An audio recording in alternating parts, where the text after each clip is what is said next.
Hello everyone. आज के इस वीडियो में मैं आप लोगों को फ्रैक्शन के बारे में बताऊंगा कि फ्रैक्शन क्या होते हैं, यूनिट फ्रैक्शन क्या होते हैं।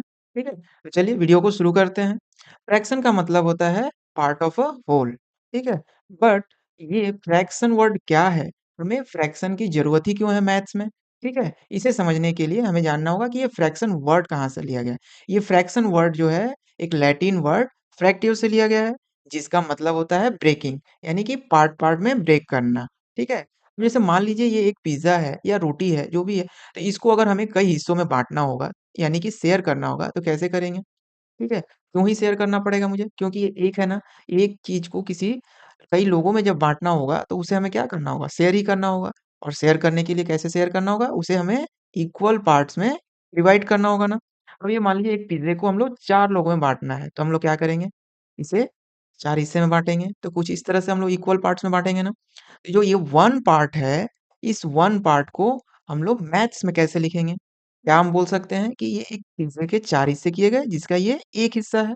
यानी इसको हम लोग ऐसे लिखेंगे 1/4 या फिर 1/4 बोल सकते हैं इसे। यानी कि टोटल 4 हिस्से किए गए, जिसका ये 1 हिस्सा है। ठीक है? तो ये जो हम लोग इस फॉर्मेट में लिख रहे हैं 1/4, इसी को हम लोग फ्रैक्शन कहते हैं। ठीक है? और फ्रैक्शन का जो फॉर्मेट है, इसमें जो ऊपर वाला नंबर होता है, इसे हम लोग न्यूमरेटर कहते हैं। ये जो लाइन है या फिर बार है, इसको हम लोग फ्रैक्शन बार या फिर डिवीज़न कह सकते हैं। क्योंकि हम लोग क्या कर रहे हैं, यहाँ डिवाइड ही तो कर रहे हैं। ठीक है? इक्वल पार्ट्स में डिवाइड कर रहे हैं ना।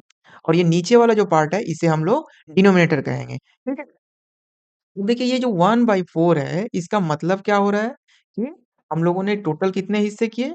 4 पार्ट्स किए ना। और ये ऊपर में जो 1 है, ये क्या बोल रहा है? ये 1 पार्ट है। तो देखिए इसे हम लोग ऐसे लिख सकते हैं ना, यूनिट पार्ट डिवाइडेड बाय या फ्रैक्शन बार टोटल पार्ट्स ऑफ होल।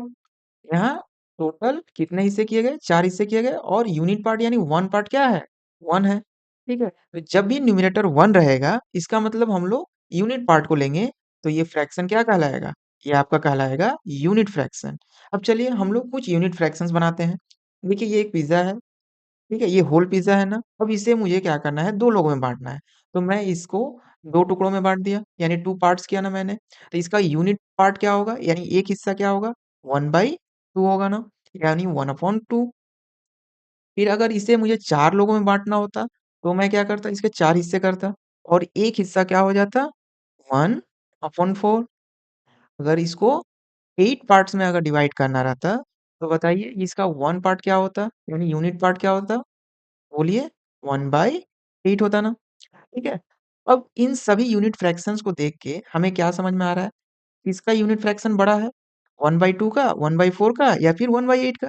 देखने से समझ में आ रहा है ना, ये 1/2 का ही बड़ा है। क्यों?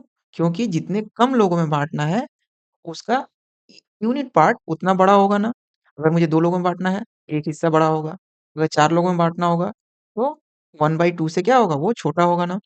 एग्ज़ाम में आपका क्वेश्चन पूछे जाते हैं कि बिगेस्ट यूनिट फ्रैक्शन क्या है? तो आप क्या बोल सकते हैं? सबसे बिगेस्ट यूनिट फ्रैक्शन आपका 1/2 होता है, ठीक है? अब इसको अगर अरेंज करना रहा हमें डिसेंडिंग ऑर्डर में, तो हम क्या लिख सकते हैं कि सबसे बड़ा यूनिट फ्रैक्शन क्या है? 1/2 है, ठीक है? फिर उससे छोटा क्या है? 1/4 है और 1/4 से छोटा 1/8 है। ये हम क्या देखने को मिल रहा है? जब भी यूनिट फ्रैक्शन में हमें चेक करना रहेगा या कंपेयर करना रहेगा कि कौन-सा यूनिट फ्रैक्शन छोटा या बड़ा है, तो हम लोग सिंपली क्या करेंगे? डिनोमिनेटर में नंबर को देखेंगे। तो जितना छोटा नंबर रहेगा, वो फ्रैक्शन उतना बड़ा होगा ना। चलिए, अब देखिए यूनिट फ्रैक्शन कभी-कभी ऐसे भी पूछे जाते हैं कि यूनिट फ्रैक्शन ऑफ 3/8 क्या होगा? इसमें डरने की कोई बात नहीं है। क्या करेंगे हमें? यहाँ टोटल कितने पार्ट किए गए हैं? 8 पार्ट ना, ये 8 पार्ट हो गया और ये फ्रैक्शन क्या है? 3/8 यानी 3/8 ये रिप्रेज़ेंट कर रहा है, ठीक है? बट आपसे पूछा है यूनिट फ्रैक्शन यानी 1 पार्ट, ये है 1 पार्ट, ये 1 पार्ट को हम लोग क्या बोलेंगे? 1/8। तो ये आपका आंसर हो जाएगा 1/8। अब नेक्स्ट वीडियो में मैं आप लोग को और भी इंटरेस्टिंग फ्रैक्शन के बारे में बताऊँगा, इक्विवेलेंट फ्रैक्शंस के बारे में, ठीक है? अगर आप लोग को मेरी वीडियो पसंद आ रही है, तो वीडियो को लाइक करें और चैनल को सब्सक्राइब कर लें, ताकि इस चैनल से जुड़ी सारी अपडेट्स आपको मिलती रहें। Thank you.